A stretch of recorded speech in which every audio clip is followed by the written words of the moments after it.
What are some of the best bits of terminology to use in your essay? Let's find out.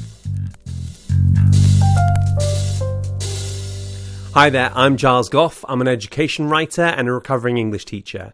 And today we're going to be looking at language and literary techniques and probably narrative techniques, maybe dramatic techniques in an Inspector Calls. These ones, some of the words we're going to be using are quite tricky, but once you understand them, they're actually fairly straightforward. Let's get into it. So foreshadowing is quite important in this play. When something happens in the text that hints towards a future event, that's foreshadowing.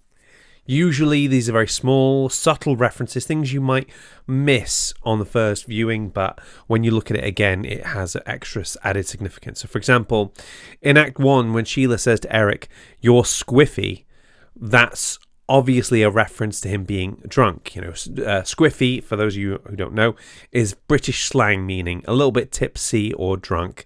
And at this point, Sheila's teasing Eric. However, we later learn that Eric has a serious drinking problem and cannot control himself when it comes to alcohol. Dramatic irony. I know you guys probably know this. You've probably been over it already. But just in case you don't, this is when the audience knows something the character does not. So Priestley takes advantage of setting his play approximately 33 years in the past by dropping in references to events that happen afterwards. You will see this happen a lot in historical fiction. It's usually a place for a very easy joke, and we see it with Mr. Burling's monologue where, as he's talking to the younger characters, he tells them how the Titanic is unsinkable, absolutely unsinkable. And he also states that nobody wants a war except some half-civilized folk in the Balkans.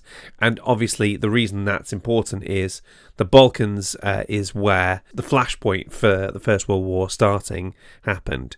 It's also interesting to note that he says that Russia will always be behindhand, naturally. Behindhand is a way of saying they'll always be lagging behind. And at this point, Russia, it's not industrializing at the same rate that Western countries are. It's struggling economically, and that's how it has been for decades at this point. So it's not unreasonable that Mr. Burling might think that.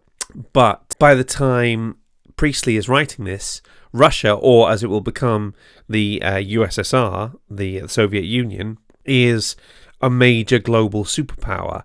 It doesn't have nuclear weapons at this point. It's not going to be long before it does get them, but it's going to be the other major factor on the other side of the Cold War. Another thing that you could possibly read into this is that Russia was, because it was a communist country, it would have been considered to be a socialist country. And socialism was the view that Priestley espoused. In fact, an Inspector Calls was first put on in Moscow because Priestley had more contacts in Moscow and could put it on earlier. So when it says behindhand, that could be a reference to saying it's actually ahead these days, and that could be not just technologically, not just militarily, but also ideologically is what Priestley could be saying. Emotive language, this is a dead easy one, okay? Emotive language is just a word or phrase that creates an emotional response. Now, this play wants you to feel pity and outrage for Eva or Daisy. And that's what happens where we sometimes hear one person dying is a tragedy, 100 people dying is a statistic. And if we looked just at the raw statistics of people who were economically unsafe at this point, the statistics of women being forced into sex work, or the statistics of people dying unnecessarily, they would be cold and hard facts, and that might not provoke the same emotional response that we might see if we follow a person's story all the way through. A really good example of this kind of emotive language is when Eric learns that his mother has rejected Eva's request for help. He says, "Then you killed her. She came to you to protect me, and you turned her away. Yes, and you killed her, and the child she'd have had too. My child, your own grandchild." That's Eric in Act 3. Interestingly, when Eric interprets it that way, he completely lets himself off the hook.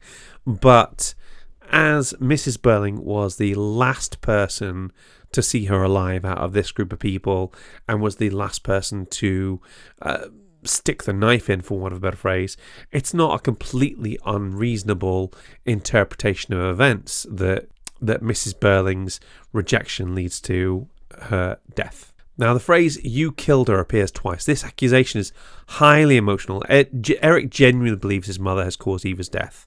And the dashes, notice the dashes here, also help to create a stuttering pace and a heightened sense of emotion. In effect, you're putting in little pauses for the actor. Then, "you killed her."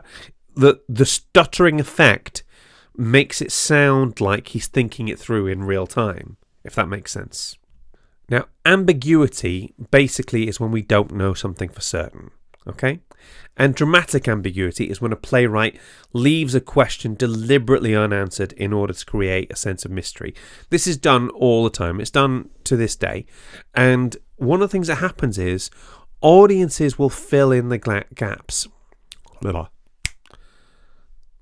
Audiences will fill in the gaps with their own answers, their own interpretation, and because it's their own interpretation, they will often find it more satisfying. A really good example of this is Lost in Translation, where Bill Murray's character whispers something to Scarlett Johansson's character, and we never find out what that is, and people have hailed that as a classic ever since. Not just for that one moment, but that's certainly part of it. Now, the inspector is a completely ambiguous figure, as we've talked about, as is the time loop that they're all caught in. We never learn anything about the time loop. It's never even referred to as such, but that's what we can see happening. And you could argue, and people have done, that this is a Brechtian technique. We've talked earlier in earlier videos about Bertolt Brecht and how his alienation theory helped you to focus on the message of the play being used as a form of social engineering. The play being used as a way to challenge views in society and hopefully to progress society in some way, shape or form. Contrast is another really good one. It's something you see Shakespeare do. It's something you see everybody do. It's when you put two opposites side by side. The reason you do this, we've talked about this in dramatic foils.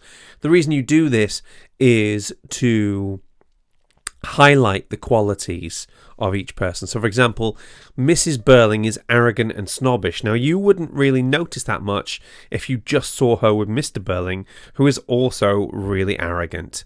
But when you compare her to Sheila, who is empathetic and repentant, it just highlights how terrible Mrs. Burling is. Mr. Burling feels that his greed is utterly justified about withholding the pay and reducing the pay, whereas Eric wants fairer pay and conditions for the workers. And Mrs. Burling's sense of class entitlement contrasts sharply with the inspector's drive for social justice.